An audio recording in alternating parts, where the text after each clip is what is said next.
All right, here we are, January 12th, Common Sense, Ohio, bringing common sense from Ohio to the world. Much needed common sense, I might add.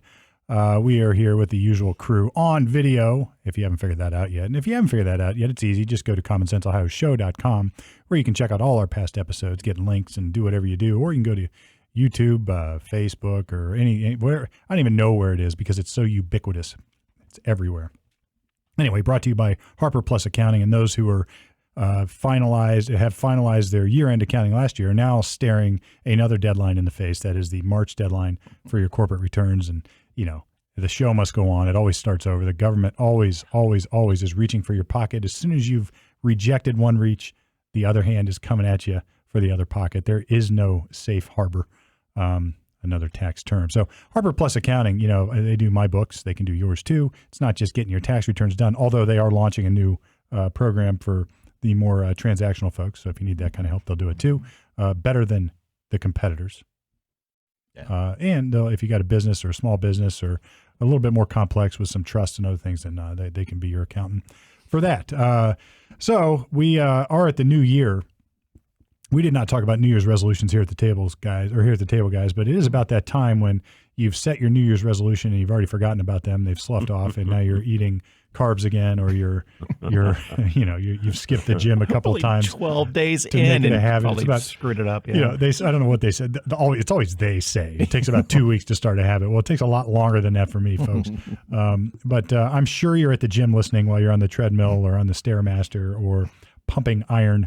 Right now, you can catch your commonsenseohioshow.com there and like and share. So, every week we do our World War II fact of the day. And, Brett and I were talking while we were waiting on Norm. See what I did there, Norm? We got here. And, it's amazing to me how much history not only instructs what's going on now, but repeats itself. Oh, yeah, totally. Yeah. And we got started talking about the fact, you made I don't know if it was on the air last week, Norm, you made an interesting comment, like the world's at war here. It's not just a cold war, it's a hot war. It's like there's conflict flaring up all over the place. And Brett started to talk about how, how what's going on in the Suez Canal and how we're now Tesla, I guess, is Tesla shutting down for a couple of weeks because they got to find a different route to send stuff because they're not shipping anything over the Red Sea. Right. Done. And it made me think, like, why we talked about this a lot on the air. Like, why is this happening? It's because America's weak right now. We're not flexing our muscle in the world, not to dominate or be authoritarian or to make sure that we control everything, but to make sure that freedom still reigns around the world and the shipping lanes can be open, the trading routes are open, and our allies can share with us and we can share with them, and the good people in the world can function. Yeah. And people lose sight of what happens when America sort of tucks its head into the shell and becomes isolationist, or worse yet, as it is now, weak. And it got me thinking about isolationism. I don't remember every single date in World War II. Spoiler alert. So I looked them up, right? I Googled this day in World War II. Right. So I'm no genius, right? I'm just looking it up. And I some of the stories I almost skip over, and this one I almost skipped over until I had this conversation with Brett. Charles Lindbergh, it turns out, was rejected admittance into the Army on this date in 1942. And why, pray tell? He was an American hero, but I guess he had a history of American isolationism and making speeches for America to stay out. And so it was enough where Roosevelt said no. So, here's the article. This one is simply Wikipedia, but following the Japanese attack on Pearl Harbor and German declaration of war against the U.S., Lindbergh avidly supported the American war effort, but was rejected for active duty as Roosevelt refused to restore his Air Corps colonel commission. And, he took a very isolationist attitude. And I think America, we've talked about this too on the show or before, during, and after. We just have this sort of attitude to stay out of the world, and we're fine here in Kansas doing our thing, or we're fine just minding our own P's and Q's, and we forget that if we don't fill the void or we don't fill the vacuum, something else will. It's like when I deal with cases, media cases, I always tell my clients, like, look, I can keep quiet here, but this is a newsworthy story, and something is going to fill up the news. It's sucking in the vacuum right now. And we should supply at least some message that favors us. The world is like that. When America is quiet and weak and not part of the conversation, bad actors take over. anyway, that's so in 1942, Lindbergh could not be a commissioned officer in the Army. Right. And I mean, think about that though. Like he was like our best pilot ever at the time, right? So pioneering and, He had the last laugh, though. So I'll tell you a little Lindbergh story. It's not apocryphal. It's been confirmed by Army Air Corps pilots. So FDR did not, as you say, did not bring him back into the Army for political reasons. That's what it was. He was very critical of Lend-Lease and all these things FDR was doing leading up to the war. Sure, it had more to do with it had more than just isolationism. Oh, but, criticizing the New Deal and such. It's just like FDR didn't like Papa Joe Kennedy for what he was doing when he was ambassador to England. He was very negative on assisting England, believe it or not. So, at any rate, all this before Pearl Harbor. But Lindbergh got the last laugh on FDR because he did go out and, just like Mickey Rooney and, all the Hollywood kind of people that would do CSO tours. He went out, spoke to the troops. He visited various bases. And out in the Pacific, one of the units he visited said, hell yeah, you can go up in one of our fighter planes. Mm-hmm. He did. He went on a mission and he shot a Japanese plane down. Yeah. Instead, he flew 50 combat missions in the Pacific Theater as a civilian consultant. Right. With the big middle finger to FDR. Yeah, doing it anyway. He did it anyway. Wow. Right. And that's the American spirit right there, telling the government to go F itself. You bet. And do what the hell you are. You're a child of God. You can live out your life the way that you want to. And the little puny man up there at 1600 Pennsylvania, whether it's Joe Biden or Donald Trump or FDR, hey, they don't really control you unless you let them control you. Yeah. And, just there's a speech out there, his Lindbergh speech, and I'll just quote part of it. And he says, "We have weakened ourselves for many months, and still worse, we have divided our own people by dabbling in Europe's wars. We should have been concentrating on American defense. We have been forced to argue over foreign quarrels." So he's really I think you're right. Great point, Norm. What he's really doing is throwing daggers at Roosevelt. Yeah. Just disagrees with him on a policy. Yeah. But once the war started, like a patriotic American, he was on board. I mean, that's another great point, right? So another thought that you can disagree with the government and still love the country. All right. Wow. So imagine that. Wow. That's a heavy thing. Imagine that. It's like just because you disagree with the country on some sort of policy doesn't mean that you should hate it and flush it down the toilet in the rest of the world. We pledge allegiance to our country, not to our government. To our flag, right? But the flag being a symbol of the country. Mm-hmm. So I've never viewed myself as a person who has to be loyal to the government. I have to be loyal to my fellow citizens and to my country. Yep. But the government changes every so many years. We have an election. It's a different government, different bureaucrats, different president, different congressman. I'm not pledging allegiance to the government. No, of course not. Unlike but every other country, that most people think like we got our rights in the Constitution. Oh, thank you, government. Thank you for giving me. No, that's not how it works. Which is, again, relevant history to this day, right? We have an election coming up with two unpopular or popular people, depending on where you're at. But look, Trump has not been a universally popular guy, and nor is Biden. Now, people ask me all the time, how can you possibly justify voting for Trump? He's such this horrible person, blah, blah, blah, blah, blah. And I can say, well, look, I'm voting for the country here. I can't stand the policies on the other side, so I'm going to vote against those policies. I'm not voting to support, like, personally some man or some individual who's going to be like the king of our country. It's not like His Majesty. Yeah. This is the freaking president, folks. And if you read the Constitution, he really shouldn't have much power. Yep. Right. They shouldn't be doing what they do. They should not be just signing orders. And, Ben Shapiro, he had a piece on the Daily Wire that I read about Congress, and he just lambasted Congress for being this sort of lame body that does nothing but banter around and show off and make headlines. And they're not doing their job. Instead, the president is writing executive orders and passing laws, quote, laws, through executive edict.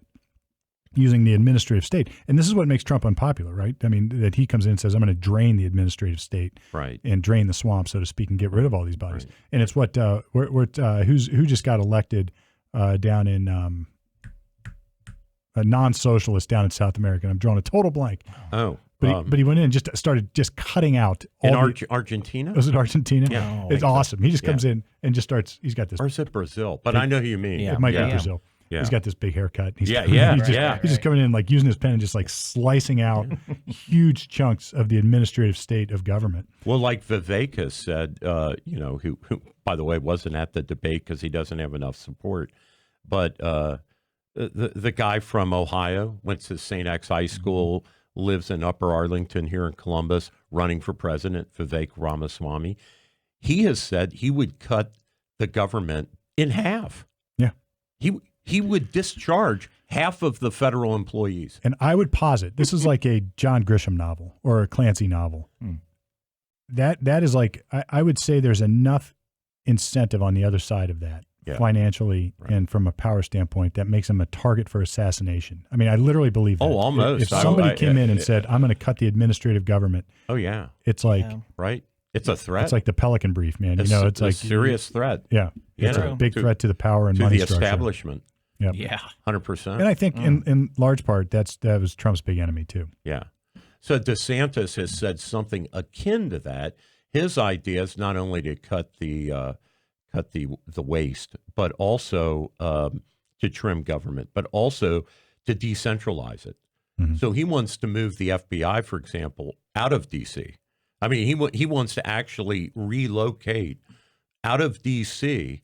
to major centers like Seattle, Indianapolis, Columbus, whatever, Atlanta. Spread the government around, which wouldn't matter anymore, right? Because everything's electronic anyway. Yeah, I mean, all that would do is just cost. That's what came to my mind too. Is like, well, more money. At what cost? How many private flights are going to be had around the country because of that? But that's an interesting thought. Well, Thomas Jefferson is quoted as saying, if all the power is located physically in one area, eventually it will become tyrannical. And we're there. Yeah, no, for sure. No, I mean, when the head of the FBI can just walk down the street, knock on the door of the Speaker of the House, and they can do their little hubbub or deal. Worse yet, the people who know the Speaker that do this and this and this for somebody else, like favors happening behind. But those favors are going to happen over Zoom or whatever. Right. So that's the question is, what's the value add to do that? Right. How much would it help? It doesn't stop the communication flow. No, it doesn't do that. It does anymore now in the technology age. It deeply affects the culture, though. Yes, it would break up culture. You're probably correct. Yes. About that. The biggest growth during the subprime crisis, the only area of America that was adding jobs was Washington, D.C. Metro. That it was the growth center during COVID, during subprime. Well, did you see? I don't remember the numbers, but I read somewhere somebody published the numbers on new jobs that were added in under Biden, and I think it was like 90% government jobs. Yeah. And it's not that those jobs were empty; they were added. Also, guys, think of the cultural aspects. 90 might be too much. It might be as 80. I don't remember. If the FBI was headquartered, let's say in Missoula, Montana, well, they would screw up that beautiful part of the country. Well, let's just think about this for a little bit. The kind of people that live in Missoula that will be doing the secretarial, the data entry. Fair enough. Right? Yeah. They're going to be less inclined to the Washington corruption. Exactly. At the lower levels. Exactly right. All right, well, and it would be an interesting. It's got some interest. It would be an interesting Petri dish look of like how fast does it get? Yeah, right. Ruined. So, it'll corrupt. It's like a do-over, and then it'll slowly creep back in, right? Well, I want a term of 4 years, probably. Yeah. I want to see all the suits at the the Department of Health and Human Services. I want to see all those guys put on cowboy boots and live in Denver, or whatever. No, right? No, I mean they're not going to have fancy move restaurants and their $500 lunches or and all Columbus, a cow town. Yeah. Oh, why would I want to move there? Okay, fine. Yeah. Don't move here. We'll fill it up. Do we really want you here? Please, honestly, God, don't move here. And we'll but they would. Sooner or later, they would. Sooner they would. And they'd start bringing, just like Intel's doing. I mean, they'll start bringing their people in. Can you imagine the backlash or mentally all these Intel people going, Columbus? You're asking us to move to Columbus? Well, but except they're coming from India. Well, that's what I want them to think, because we used to have a really cool town. Yeah. It's slowly turning to crap, but we used to have a really cool town. Yeah. Yeah. We are, after Cincinnati and, believe it or not, Buffalo, New York. It just came out. The Realtor Association said the third hottest market is Columbus. I don't understand that due to the Well, lack you don't of live in my housing that we county. have. Well, that's what makes it hot. Yeah. Oh, Yeah, that's what it's I the think. reverse Yeah, angle. yeah. of it, okay. The housing market's booming because there's no supply. They said Yeah, I saw that 11%. too. At least that's what they're saying. I don't buy that there's no supply. 11% increase in the cost of housing here. Yeah. So on But one hand, Buffalo was number one. yeah, I saw that. So on one hand, they celebrate inflation of housing prices, right? Mm-hmm. But on the other hand, they have all the, which we'll get into. Ohio has all these giveaway programs for people to get into a house, and we'll talk about that. Yeah. Well, I was looking at the commercial market in Columbus, and there's grants out there that'll let you take down buildings like the one we're in, and they'll pay a couple million just to take it down and backfill it with floors of residential, like a single studio type of apartments. And so do we really have a housing crisis? I wonder, and I am totally asking. I have no thought, but I wonder if we really have a crisis, or there's an agenda to get people into the city and stacked on top of each other in small housing instead of like in the suburb, like instead of the sprawl. And walking across the street today to come into the building, I saw the mass transit bus go by. Now, this is rush hour. One person. See, Brett, Norm loves the buses. We replaced a single car on the road with a diesel bus. All right? Right, that's empty. So let's stick the flag at top of the hill and declare victory. Yay, mass transit! Right. You took a Prius off the road and put a friggin' but Norm, Gillig go on, bus. because you educated me on this. They didn't do that with like earmarked money that the taxpayers voted for. They did it with like fix the road money. And yes, and also a special CODA tax, right? Yeah. On each gallon of gasoline that you're buying too. Yeah, nice. Yeah. Nice. I mean, I to revise that, I would have no issue if they just do the short bus mindset. Just shorten those buses up. Well, if you're going to have one cheaper. person in it, Right, at least make them cheaper. Exactly. Right. I mean, you know what I do like? we have to have this? It's like buses on campus make perfect sense to me because students don't have transportation. They can hop on the little shuttle and go all over the place. I like market solutions to all of this. Yeah. If mass transit makes sense, if People there's will a do it. business case for mass transit. Then So it'll before there was a CODA, what did CODA do to get in business?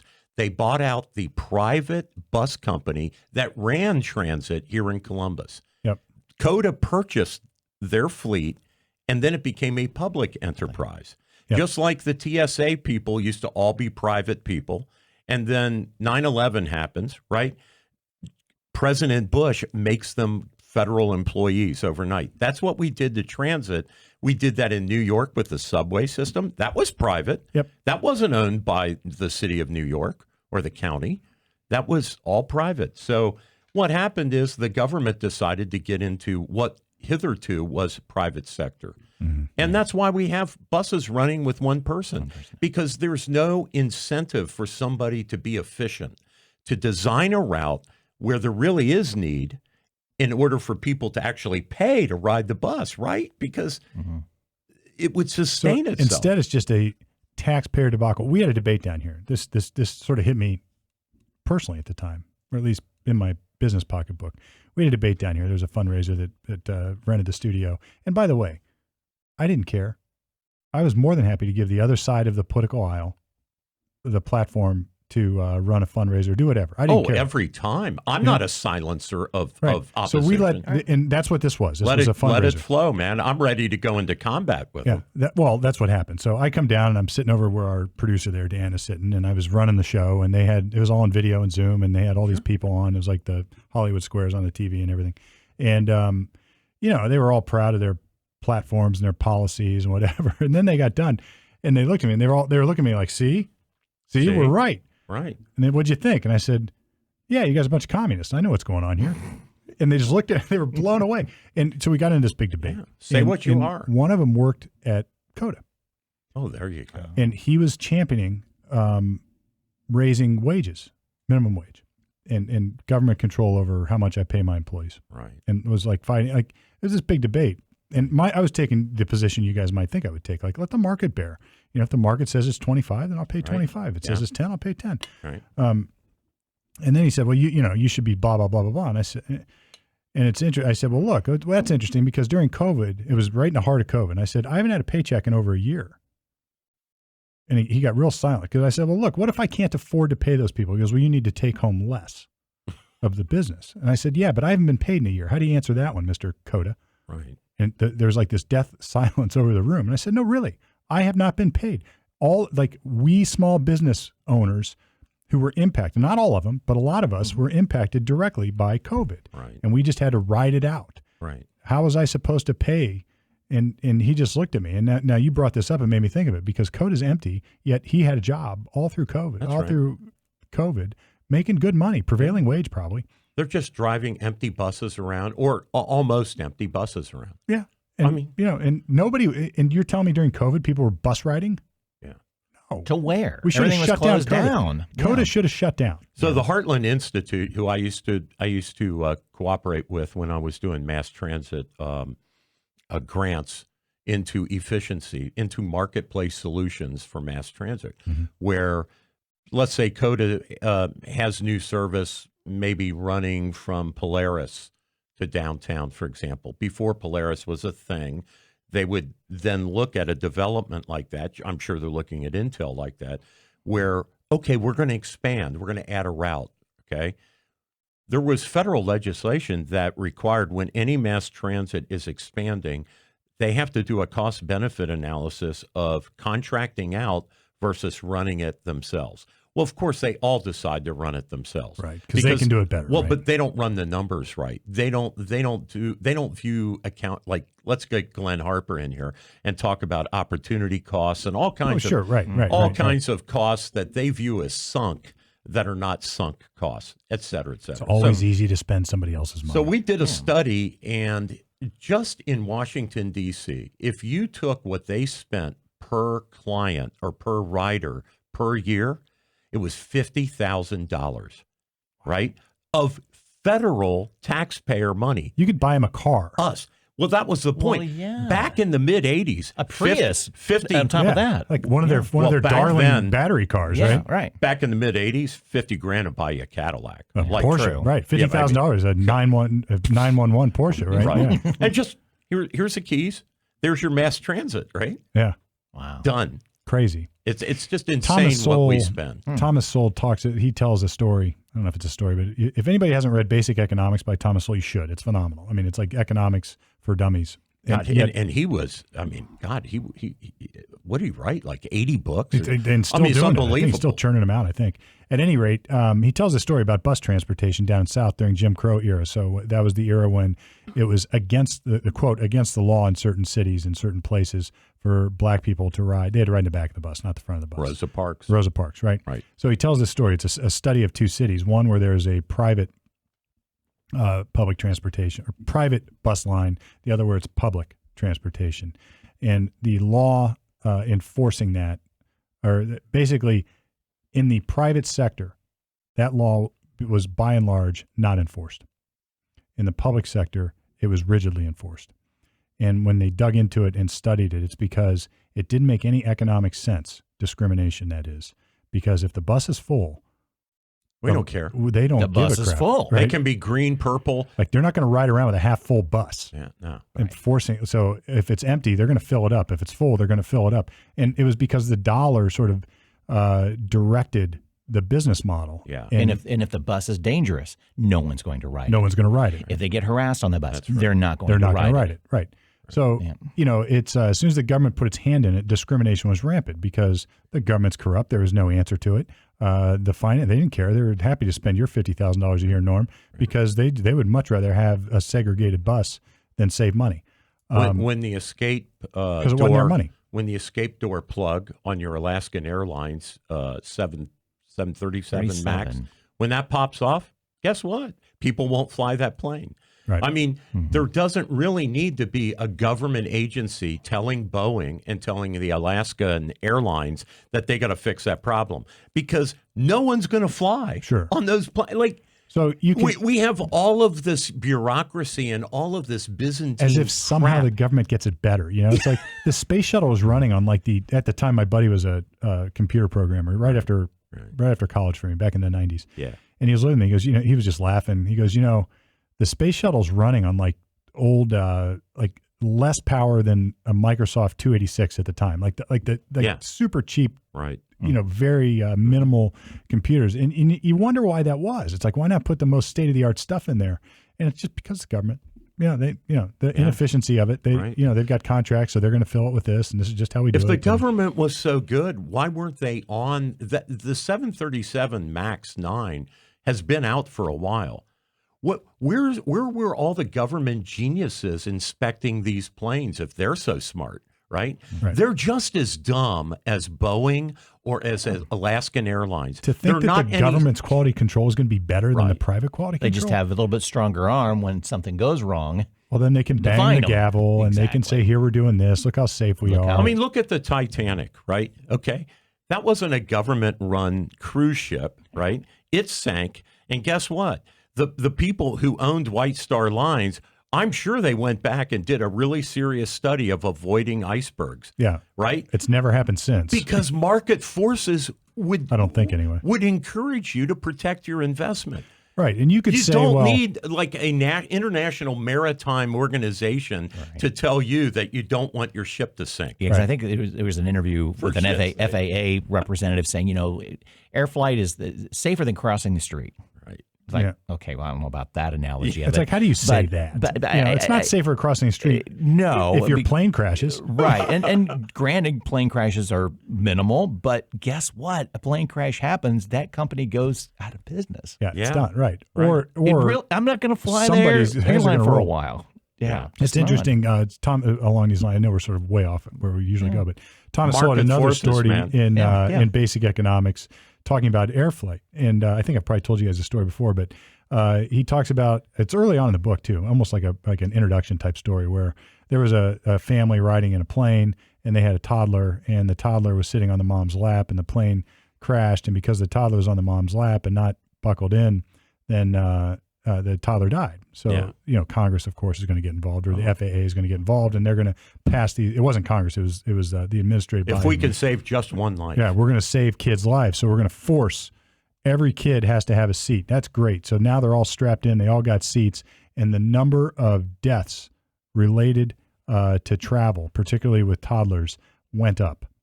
And you would say, why? Well, because it was too expensive for families to actually fly. Now they had to put their kids in cars and drive across the country, and there were more car crashes as a result of that, and more people died in car crashes, right? And so, but it didn't look as good. That's not sexy to say that in the government political arena. So, but the point is that there's no study on the private sector on what's going to happen with that. They just want to look good for that particular occasion. That's all. Yeah. Exactly. Yeah. This is why my buddy, my lawyer judge up in Delaware, said any law named after somebody is almost invariably going to be bad.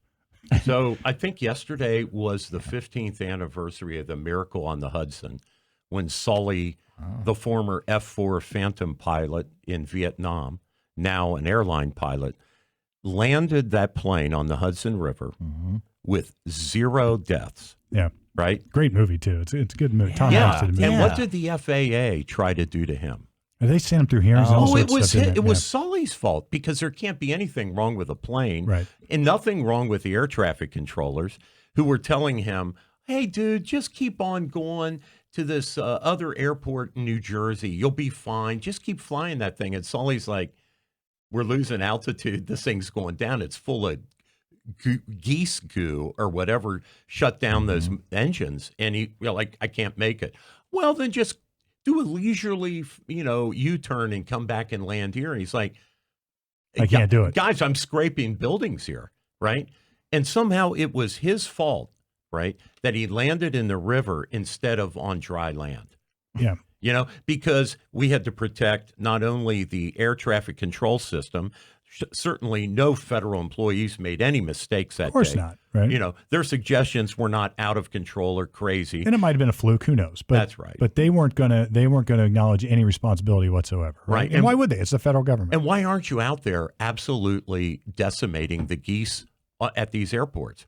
Well, We don't want to You hurt can't the hurt the birds. geese, I mean, right. you can't. You know, it's like shooting deer in Ohio. Well, we can't do that to Bambi. You know, even though there's an excess deer population. Well, this is the time of year where I eat deer tenderloin about once a week Yeah. because I got plenty in the freezer. now. Yeah. So, right. Right. That's, Right, Yeah. but try killing deer in a public park. It's a big thing. well, you got to get a separate tag. You can, Yeah. but it happens. Yeah, it does. There's a meme that showed up recently on a Tom Hanks comment that had all of the images of of all Tom Hanks movies.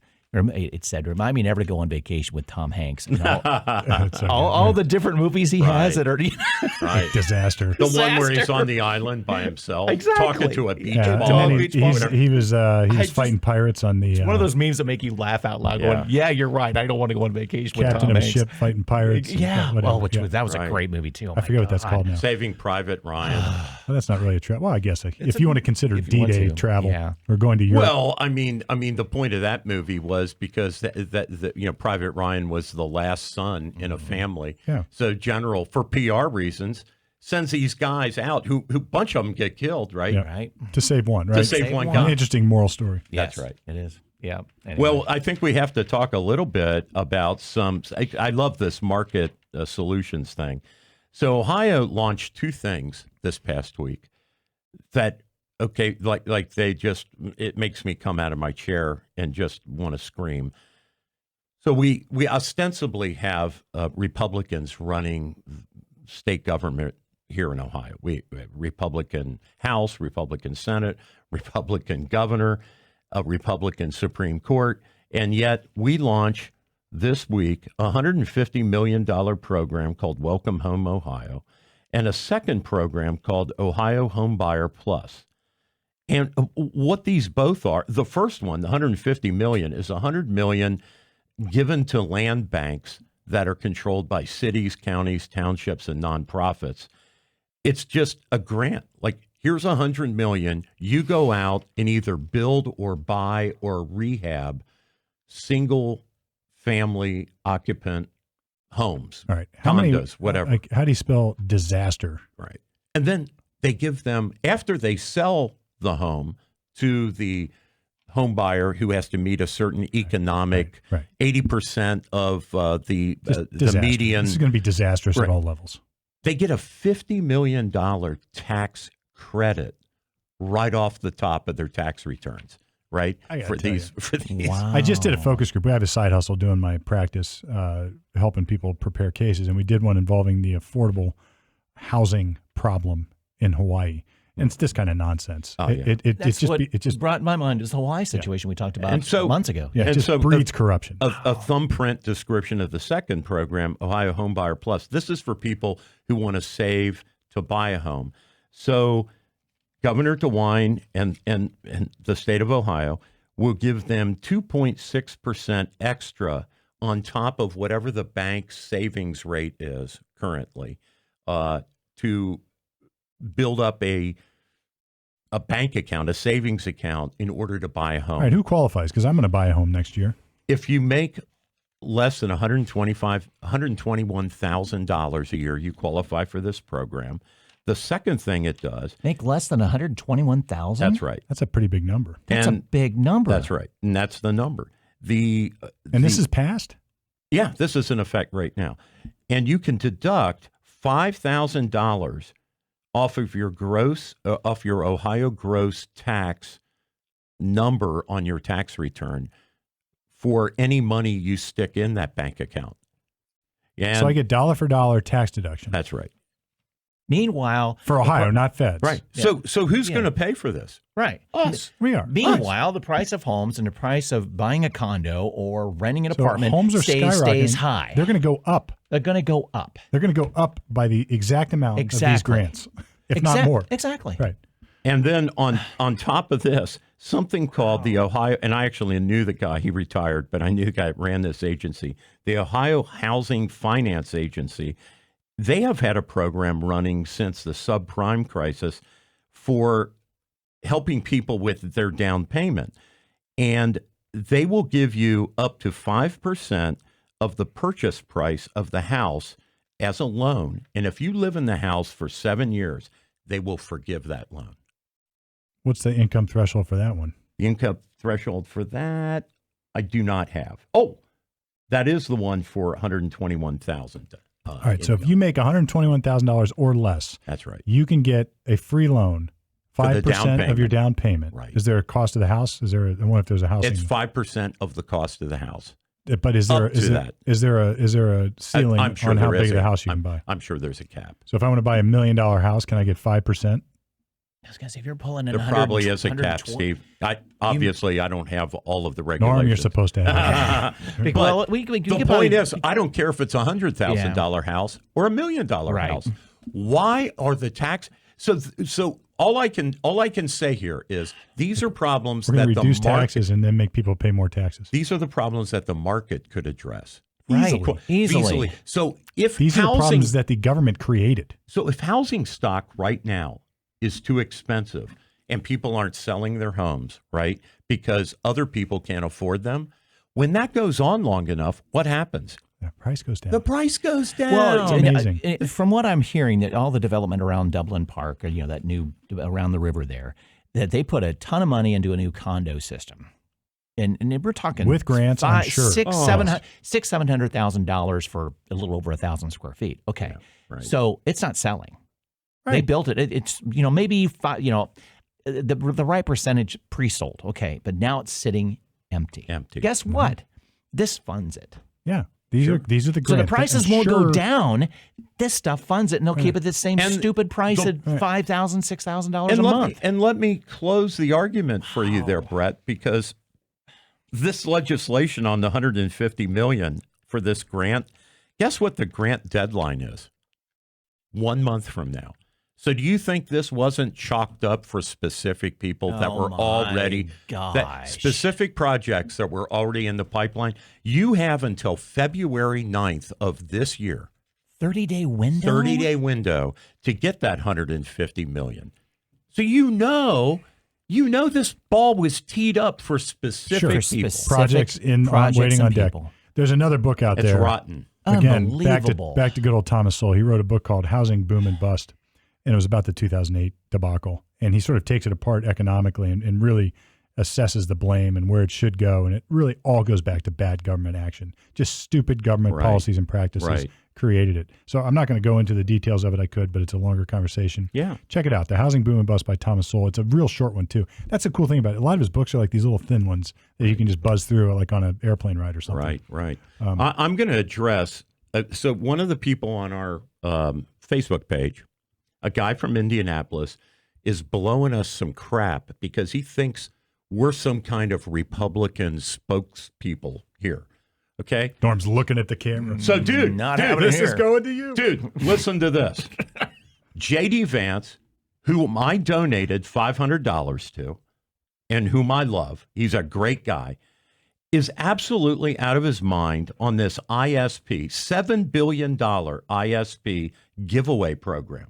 This is another one where so we have a $43 trillion debt, and we have Republicans and Democrats in the U.S. Senate proposing to give poor people, right?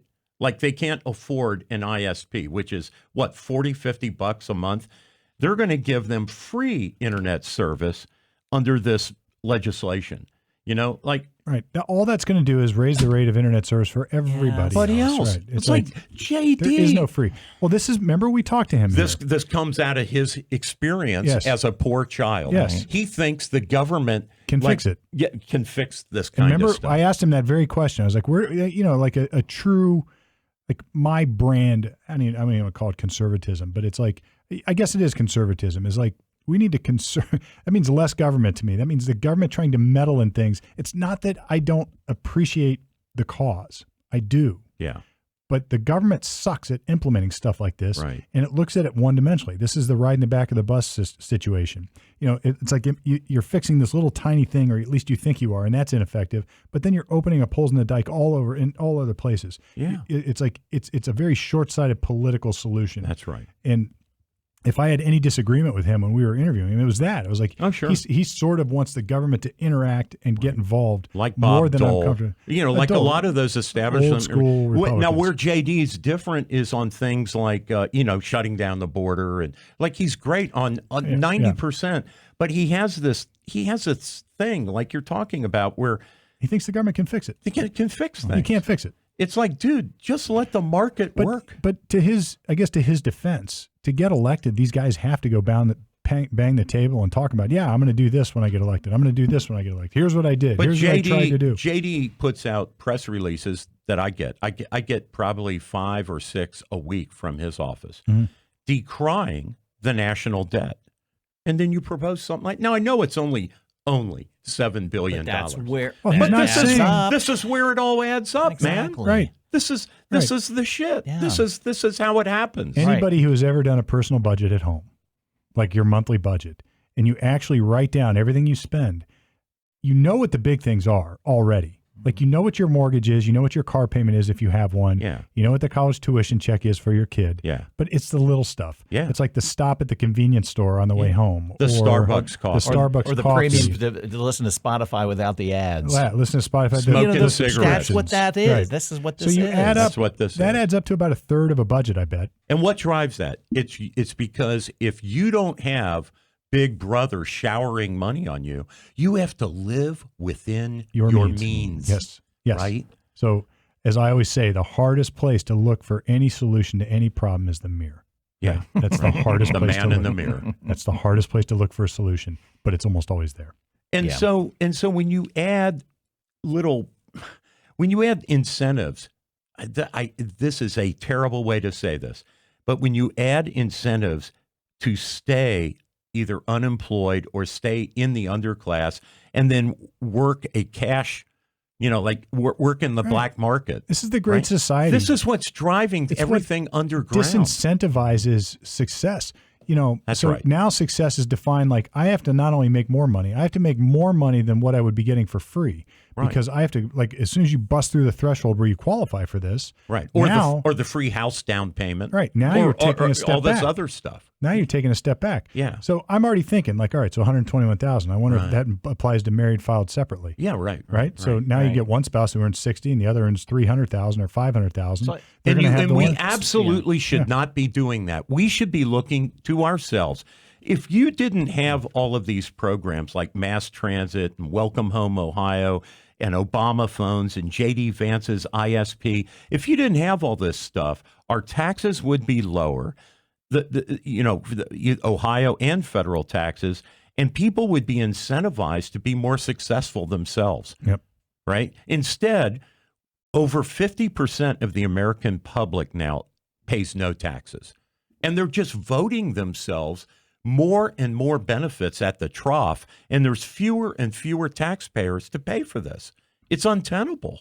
Yeah, I was curious about what a $120,000 a year mortgage would get you. It's about a $500,000 home. Yeah, at what percent? If you're making 120, you can get about a $470,000. Is that what like on a 30 or 6 approval? It's called thisismortgage.com website. Yeah. Just a quick Google look. I was kind of curious, if you're making that kind of money, what kind of home could you get? Yeah, it may not be prudent to spend that much money on a home, right? But you would get approved for it. You could. You could get approved. And if you think about it, $500,000 home, you got to put furniture in it. You got to pay for it's a great point, because what you're doing is incentivizing people to buy a house they can't afford. Right. And it's not just the cost of the house. It's such a great point you just made there. We just went through a subprime crisis. It's all you're doing is artificially incentivizing people to buy something they can't afford and maintain, because taxes, the taxes on that home, I don't see any provision for that. Exactly. That's going to be $8,000 to $10,000 a year. You know it's going to be. Right. You got to pay utilities. Yeah. You got to pay for maintenance. You may have to pay for a school system income tax. Yeah, the levies. Depending on where that house is located. Where the house the is. levies. So it's like now, in addition to the levies, I'm talking about the income tax. Oh, the income tax, right? So now you're just putting people in a house they can't afford. Yeah. And artificially. And living in an area that maybe they can't afford either. in an area that they can't guys, afford. Hey, and I'm granted, I'm not going to go into Olentangy school systems. Why would you? I'm not going to do it. I can't Right. afford to live I in am that area, and I moving- don't want to live there. I'm moving out of the school system the day my kids are done. I'm Steve, not doing that. almost the first sentence of the show, you started out with that we repeat our history. Yeah. And that's because human beings are basically dumb. And it's been about 20 sure. years. It's been about 20 years since the subprime crisis. Not since it hit, since the policy that started it was hatched. Bill Clinton and Obama, Yep. basically. Bush too. Yeah, basically guaranteed people that, Yep. we're going to put you in a Housing home. is a human right. The American dream is your right. It's not an aspiration now. It's your right. Which Like, is so we're contrary gonna to, give to you. to the underlying Marxist ideals, which is no property ownership. But So the other thing that's going on is just yesterday, Biden's Department of Education announced a new student debt forgiveness program. Oh, great. This was supposed to kick in July, but Joe's down in the polls, and we got to do something, right, to make him popular with that under 35 demographic that Trump now owns. So according to USA Today, hardly a Trump news organ. So the details on this discharging student debt is if you borrowed under $12,000 and you've been making payments for 10 years, they're going to wipe it off. Any balance due, they're wiping it out. that's the proposal. That's one aspect. They're also limiting payments, regardless of how much you owe and for how long the debt is scheduled. They are going to limit your maximum payment to 5%, not of your income, but of your discretionary income. Okay. However, that's calculated Right. on a 1040. I don't know, but they're going to limit it to only 5% of your discretionary. And there'll be no interest compounding anymore. The interest on your student loan will only be on the original amount and not compounded as you go. So what about all the people heretofore? Oh, we're all screwed. Yeah, I want a refund for everything I lent my sons. What is Right? the And so they had to what's the repay. status of this Yeah. proposal? Biden just did it over the top of the Supreme Court by executive action. Oh, so this is a pending executive Executive order. Oh, they've issued it. They're doing Yeah, it. but it'll be challenged and stopped. One Right. would think so Yeah. because Well, and the last one, one the got one changed. aspect of it, the compound interest stuff, I'm cool with. We don't I'm have not to cool necessarily with do it. that. The rest of the crap, no. I don't like I'm not compound. cool with Here's why I'm not cool with it. Look, in theory, do I care? In theory, I agree with it. In You know. practice, the lever of power that was exercised in order to make this happen Right. is completely unconstitutional. Right. That's right. No, So, yeah, but for sure. you're correct. So look, Yeah. let's look at if this. something has to survive of it. Yeah, Yeah. I mean, let's look at the idea. Okay. Is the idea? Look, am I a champion of getting rid? Look, here I should say it this way: if student loans were so bad that the government has to now forgive them, why is the government still in the business of Running creating it. them? Exactly. Exactly. So I they just want to control the point out evil. to Brett. So let's Right. just let's say I borrow $100,000 and the interest rate when I do that contract is, let's say 5%. Okay. So I'm really borrowing $105,000. Right. Right. And if I repay that over 20 years, it's not fair to the taxpayers that I only repay $105,000 because they're holding the note for the next 19 years. Or the people that got private loans, they're not getting those. I mean, They're not getting No, their true. interest No, is being no. compounded. I mean, you enter into this as an adult. You make this contract sure. for God's sakes. I would love to say there's plenty. This is ex post facto. You are changing the terms of a loan after it already happened. Very true. Very true. No. That's It's a good totally point. unfair. Look, Yeah. but what you're saying, Brett, is look, it sounds good. I mean, this is like, yeah, we would love this to be the case.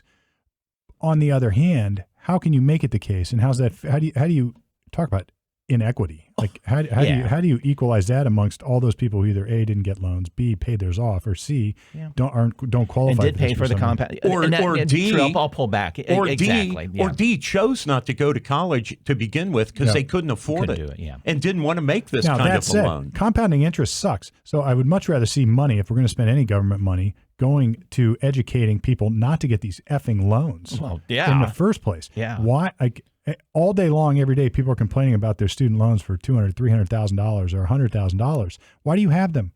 Why did you pick the private school that cost that much? And why do schools have To go to like Ohio State to get a degree that you don't get paid back for? And why do schools like Ohio State have hyperinflationary tuition increases? Of course, it It's corresponds with the non-forgivable loans. They're not billing the student. The students don't give a rip. The universities don't give a rip.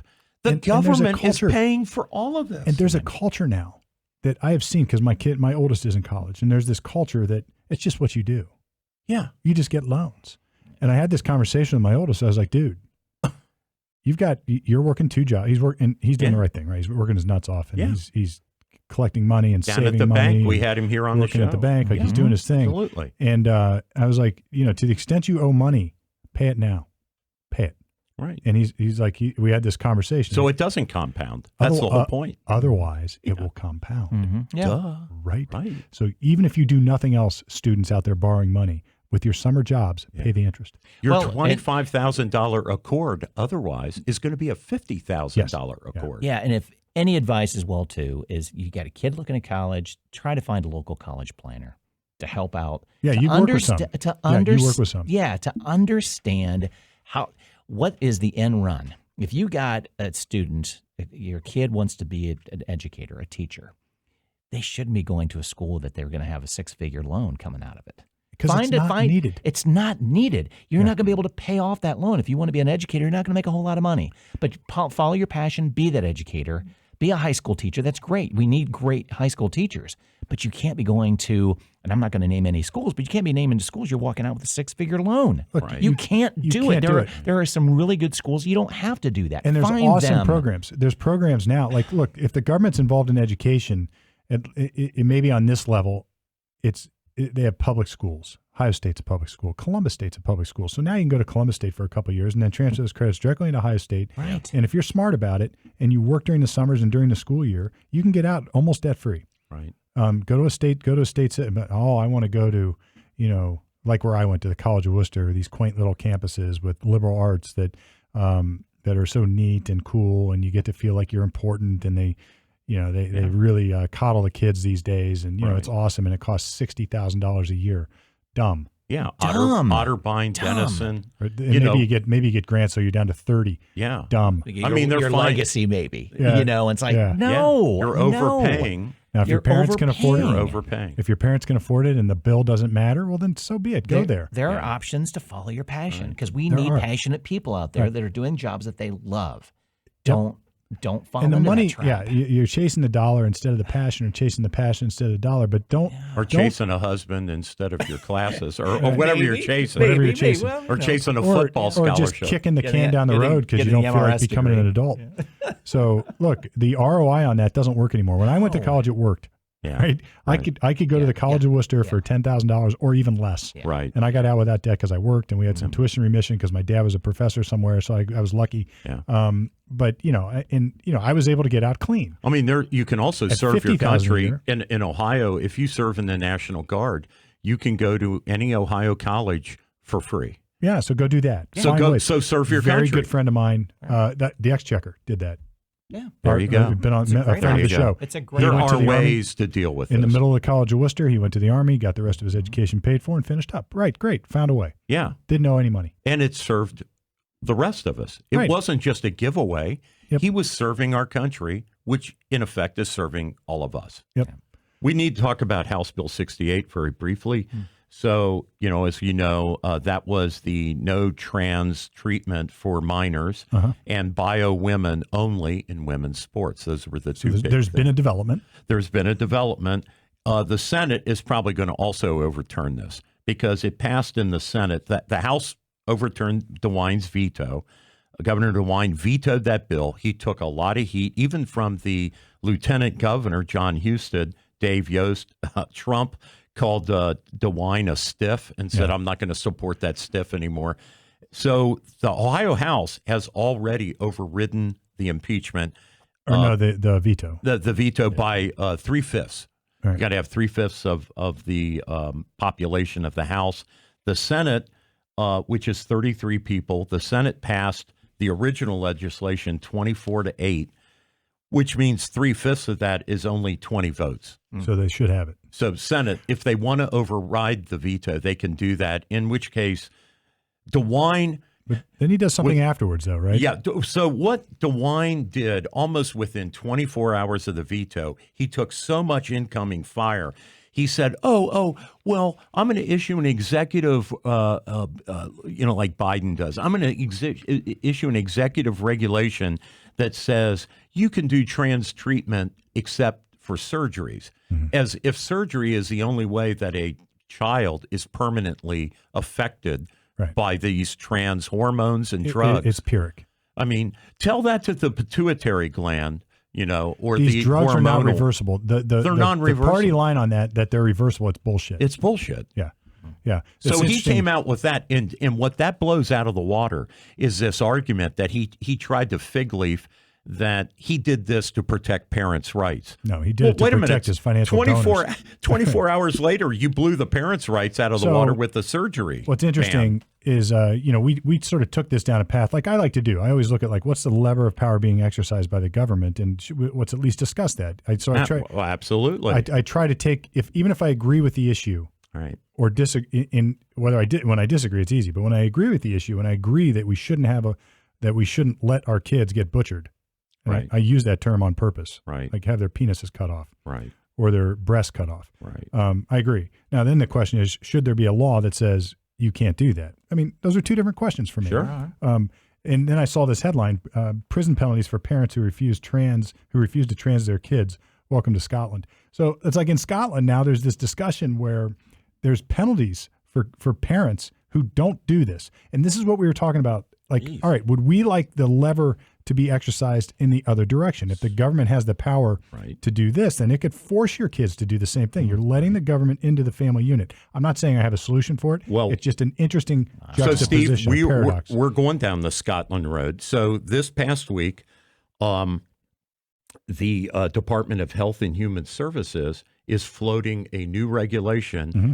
This is what we said. Children's services are coming in. Foster parents will not be able to take in children if those foster parents don't want to, affirm the gender expressed by the child. It's so insane. Well, wait a minute. You're coming into my house and you're saying that you're 5 years old and you're saying, no, I'm not a boy, I'm a girl. And I'm supposed to go along with your fantasy that you're a girl.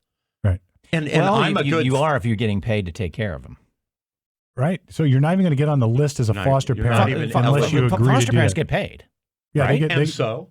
Yeah. No. What he's saying is they're incentivizing the government doing this. That's right. They're, Jordan Peterson gets paid to be a professor. He doesn't have to go along with the fantasy. No. What Brett is saying is you're incentivized. There's an incentive baked in. The people are going to collect their dollars and sign on this, and they're going to rather than fight this, they're going to agree to it because they're getting paid. They're getting paid. Yeah. I mean, it's not that they're getting. I agree they should get paid. Foster. Look, if you're going to volunteer to be a foster parent, and there's a government program that support. But here's the thing. I don't think it's that much money. Here's the thing. Before the government got involved in this nonsense, the churches took care of it. That's right. The churches took care of it. That's right. And all the other side, the lefties are going to say, well, yeah, but that was the Catholic Church, and they're so evil. They did all these bad things. Yeah, right. They saved lots and lots and lots of kids' lives.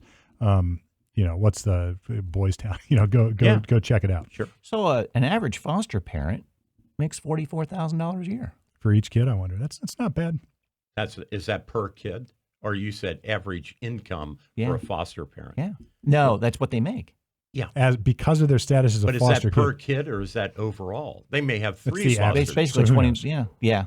I don't know. If it's 10, 15, that's a little bit higher than I thought kid. it would be. Actually, $21 an hour to take care of kids. So look, now if I could not then, I wanted to donate my time. I would even do it I'd waive it. I can see a world where I would just want a foster kid to do something. Right. Good. Right. Big brother. Whatever. I couldn't do it now. Yeah. Because I would never sign that. Exactly. Right. I wouldn't sign that in a million years. I'm not going along with somebody's fantasy. Yeah, no. I used to joke with my kids all the time. Matthew would be like, I'd be like, you're a girl. He goes, no, I'm not. I'm a boy. I was like, no, you're a girl. And he's like, no, I'm a boy. But we used to joke about this stuff. But if he ever seriously thought that he was a girl, There's It's time no for way. counseling. Like, Absolutely. or you just let it pass. Oh, sure. I'm Batman. I'm a dinosaur. Yeah, let it pass. Right. I'm Scooby-Doo. Let it pass. Right. I mean, I was so many stupid.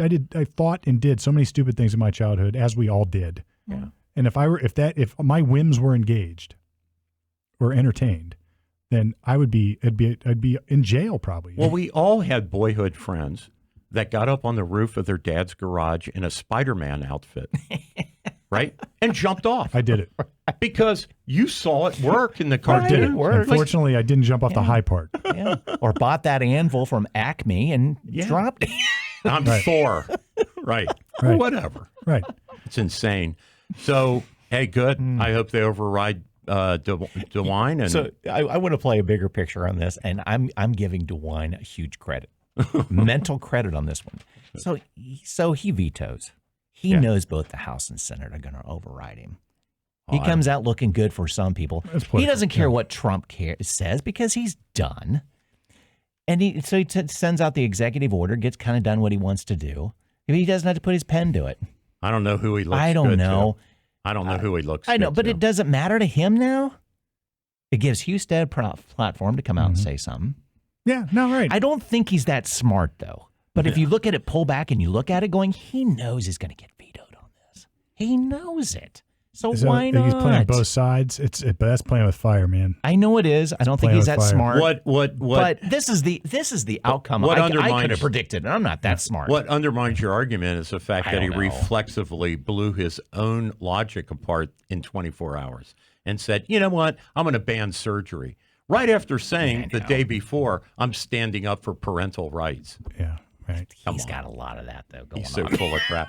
This bill took 3 years to come to fruition. He had a lot of time to negotiate with the House and the Senate. Yeah, he knew what was going on. Well, yeah. No, your point's a good bigger, one, Brett. It's bigger picture, but you may be right. So he I thought, don't think he's that smart. if he though. thinks, I know, He is not a skilled politician. No. He's gotten a lot doesn't wrong. take much smarts to see this angle. He got COVID wrong. If I I mean, figure it out. we could do a list of He got COVID money. I mean, wrong. he got totally wrong. Right. He got COVID money. He got federal COVID money. It's not that he got it wrong.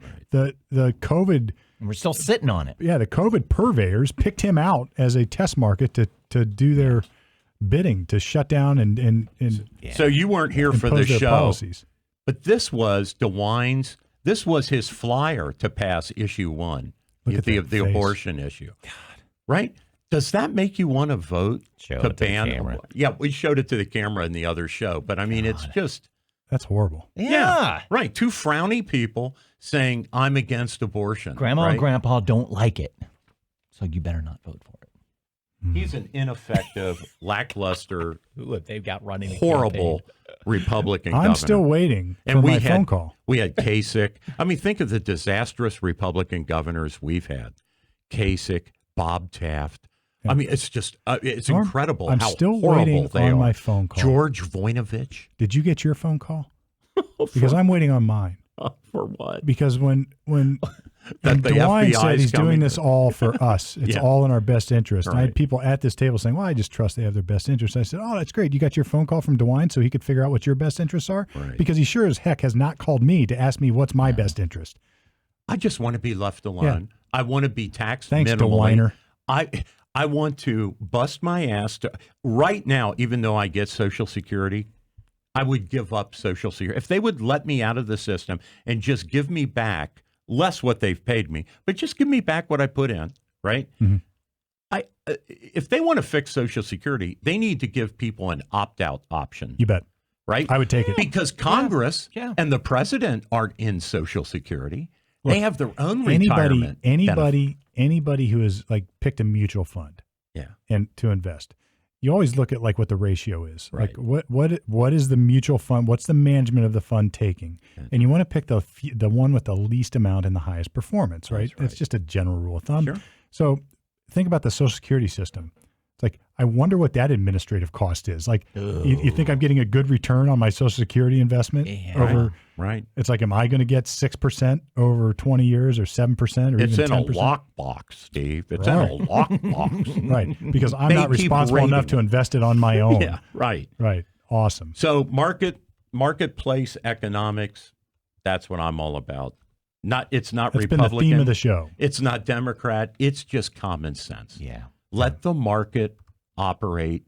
Housing prices will come down when they need to come down. Incomes will go up if you tax people less, right? And incentivize them to work instead of laying on the sofa and getting COVID money and getting PPP money and getting all the other, kinds of gifts from the government. And watching Netflix on your free internet. So I had Right. I had to Google Right. this. I had to Google this up in regards to what's the administrative cost of Social Security. I'm about right. I'm gonna push my eyeballs out. So the Center on Budget and Policy Priorities. All right. Guess what they say is the percent of what it costs. What do you think? Is this a government? You mean like for every dollar you get taxed I'll say or contribute, I'll how much leave, is eaten? I'll leave out the percentage. Administrative costs amount to only blank percent of annual benefits. Only blank. I would say it's probably 40 or 50% in reality. 0.5%. Oh, come on. So the Social Security. Oh, give me a So break. annual administrative. I wonder how many people work. Way. Like how many people work for your mutual fund company? It says far below the percentage of private retirement annuities. No way. So they are Yeah, tinkering with freaking way. definitions. is Oh what they're my doing. gosh, No you bet question. they What is a are. private retirement annuity? Exactly. And who's it with? Right. And what and what's So the like an annuity is not a great rate of return on your money. First of all, right? Not usually. now there might be you might have a reason to want one anyway if you want to stabilize yourself in some way, shape, or form. Sure. But annuity is not a great return on your money. I would still take a private annuity over Social Security. Oh, yeah, right. Oh, yeah. I'll make my own choices. Right. They notice they left out like private investing, like mutual funds. Yeah. Or whatever. Whatever they want to Whatever. compare it to, that's what they look best against. No, there's no way. There's no way. Come on. Nobody ever That is got a- rich that's in a retirement swamp. using Social Security. That's swamp PR right there. Yeah, That's yeah. that's That's just that's come that's on. double speak. That's because Orwellian then double speak. because you've got all the presidential candidates to That's an unbelievable. I know. even Be realistic. Even- You don't have to lie that badly. all the presidential You know? candidates, even Biden, are saying Social Security is going to go broke. The traces on the graph are going to cross in about 10 years, paying out to the baby boom generation, right, with the Gen Zers. And I have said, stop at my generation. I don't care. I don't care. And Yeah, the I'm reason cool I with it, say this is because I was sort of reared, and I think I'm a Gen, an Xer, 80s. Yeah. So I was born in Right. 70. Yeah. So it's like I always grew up thinking there's no way that there's going to be any retirement for me Right. in Social Security. Right. Well, So- we were thrown that all the time. Yes. So I started Growing up. when I was 20. Yeah. Just 18, figuring it's not going to $100 be a month. It won't be there. It won't be there. So won't. $100 a month I just stuck into an account. In my generation, I'm at the very end of the boomers. I really should be something different. The boomer generation is defined, it's like 2.5 decades. It's 60. ridiculous. you have no identity, Norm. You're in between the boomers and the Xers. Yeah. right. Yeah, because I'm an old Xer. Yeah. I'm an old Xer. So we're like I close, should yeah. be an early Xer. But at any rate, we were all taught Social Security wasn't going to be there. Right. So you started to plan ahead. Absolutely. Yes. My generation Store your wealth. was told the same thing as yours. Right. That just if you're relying on Social Security for your retirement, you're going to live a very poor retirement. And it was never designed to live off of was- anyway. Where was that vernacular not. came from, I don't Right. know. So stupid. Right. But it never was. It was a supplement Right. to help out in the rough times. In the presidential debates, when people were asking questions, they all described Social Security as what they're going to retire on. And I'm like, No. holy God, do you know how little money this is, lady? Right. Like, No. I mean, it's like, $1,500 a month. Right. That's You- it. It's You not even view that barely as a a grocery great- bill, right. I mean, No. honestly, and you get taxed on it. let alone a mortgage. Right. And you're paying Right. tax, let alone a mortgage payment. I mean, Yeah. like how are you going to live if you don't have your house paid off or you owe rent? Yeah. It's like that's fixed income, folks. I heard today coming in that who was it? It was a guy like Glenn Harper, one of these experts on private wealth, and he said, based on how they have been tracking who is defined as rich, to be qualified as a rich person today is 2.2 million in personal Net worth. wealth, net worth. That's rich now. Yeah. But like $1 million, if you retire at say 60 or 65 and all you have is $1 million, say sitting in a 401k or something. yeah, you're not going to be backsplashing The best through case, the money. so a realistic best case scenario is what, like 5% return on your money. So now you're getting $100,000 a year. If it's a 401k or some sort of Right. qualified money, now you're going to, so what's that? So you got about $10,000, less than $10,000 a month. Yeah. And it's You think you're going to retire to Miami, Florida on that? I'm sorry. or no. If it's a million, you're getting what, 50,000 a year? Right. Yeah. No. That's not the big life. No. No. And it's taxed. That's right. Mm-hmm. Yep. Yeah. That's why you got Social Security, Norm. You got to supplement it. You got to supplement it. It's like my Social Security is like that's what. Oh, it's a joke. It's like I calculate what I'm going to get, and I'm just like, this can't be right. Yeah, it's a It nothing. can't be right. It's like I want to check the box. Just let me out of it. Just and I would have done it when I was in my 20s. I'll do it today. I would have elected. There was talk of doing that back in That's the 90s. right. There was talk of saying you don't have to participate. Remember that? And it was Right. Clinton. I think it was Right. the Clinton years that. But we you were- know exactly what would have happened. The people who opted out and did not take care of themselves, we would end up supporting them anyway. Yeah, but I don't care. I'd rather do that than. Well, you can opt out, just work for the government or some government entity. Well, or beyond welfare, beyond the Yeah. dole, Beyond the dole. like 50% of Americans are. Yeah. Or find a way to get different kind of income. Yeah. Right. Yeah. You know, so if you find a way to get some sort of investment income or whatever, you don't pay Mhm. Social Security on that. Yeah. All right. Anyway, it's awful. All right. Well, it looks like we're about at the end of our hour and change, as we always. I try to keep it in an hour, but it's always an hour and change. Anyway, this has been Common Sense Ohio, brought to you by Harper Plus Accounting. It has been another riveting episode, but if you missed this episode and you're catching it after the fact, I don't know if that's even possible. I've got a time-space continuum problem. But anyway, if you missed any last episodes, is really what I'm trying to say. You can go to commonsenseohioshow.com and check them out. And while you're there, go ahead and subscribe to the podcast. Everybody asks me, where do I find podcasts? Even people I do podcasts with ask, well, where is this? Well, it's in podcast world, folks. Go to Google Podcasts. Go to Apple Podcasts. Brett, where do they go? Anywhere. Spotify. Go to your Spotify. Go to your phone and find where you can play And in podcasts. the search function Yeah. of wherever you go Yeah. to find podcasts like Spotify, there's a search function. Type in Common Sense Ohio Show, and our shows will pop up. Lots of them. Yeah, and Or- then just hit play. Or you could go to our website, and it'll give you a little button. It makes it easy. CommonSenseOhioShow.com. It takes you to a menu, that Captivate menu, and it gives you the platforms. Right. And So you punch one. Find So, your favorite. and if you like it, write us a review. Share it with your neighbors. We're growing fast. We've got a Facebook guy who hates Norm, apparently, that Norm is replying to. I don't think he hates us. No, he's actually responding to other viewers that are agreeing with us, and then he's freaking out. Yeah. But I'm just saying, hey, dude, and he specifically said, you're a bunch of We're Republicans. shills for the Republicans. Yeah, and all Far that. from it. Well, This we have show spent, is an today's example of show- that. My today's show, I God. think. we have spent basically the entire show slamming the Ohio Republican Party. Yep. Right. Now, there's two ways to look at it. You got the lesser of two evils, right? That's all. So if I've got to choose, and I hate the fact that I do, I'm choosing the Republicans because there's less of the stuff to hate. That's all. It's the lesser of the two Right. evils. There's less stuff to hate. So anyway, Yep. look, and by the way, Mr. Whatever your name is, I'm totally cool with it, man. Yeah. I love that you're engaged. Bring it. Bring it. Bring And if you got counterpoints that make sense to me and make common sense to me, I'm here, man. I love it. I love discussions. I love to think. I love to discuss. I love to be wrong. I love to be right. It all makes sense to me. That's So- just common sense. It's isn't just it? common, It's just common sense coming at you right from the middle each and every week, at least until now.